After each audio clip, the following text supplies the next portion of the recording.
तर मित्रांनो आम्ही सूर्यमाळ असं बघायला आलेलो होतो इथे आमचे भरपूर असे मित्र आहेत आणि इथं त्यांना वाघ दिसलेला आहे. तर तुम्ही बघू शकता इथं, हा बघा मी झूम करतोय, इथं वाघ झोपलेला आहे.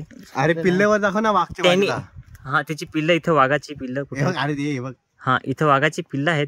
तर चुकून आम्हाला वाघाने बघितला तर आमचं इथं काही खैर नाही. आम्हाला आटिका परत पोचता आमचं काही खरं नाही. तर आम्ही आता निघतो इथून. तिकडे आर्टिका इथून तुम्हाला दिसत असेल, थांबा झूम करतो मी. खूपच भारी असा फोन आहे माझा, टेन्शन घेऊ नका. हे बघा इथं आमची आर्टिका आहे. आर्टिका घेऊन आता आम्ही थोड्या वेळ इथून निघणार आहे. तर हा उल्लू आहे इथे, उल्लू. आणि हा माझा मित्र सांगतो की युट्यूबला टाक. हा बघा तुम्ही बघू शकता, हा रोहित गवळी आहे. आणि हा खूपच असा, काय सांगू तुझ्याबद्दल, जाऊ दे. हा ते इथं 3 लोकांसाठी बसण्या म्हणजे 6-9 लोक बसतील असं आहे इथं. मध्ये कॅम्प फायर आपण करू शकतो. सापाचे खड्डे खाली, हे सापाचे खड्डे. आणि तुम्ही बघू शकता याच्या आतमध्ये एक साप असतो पण आता दिसत नाही. तर एवढंच मित्रांनो, भेटूया नेक्स्ट व्हिडिओ मध्ये. तोपर्यंत सबस्क्राईब करा आणि बघत बसा.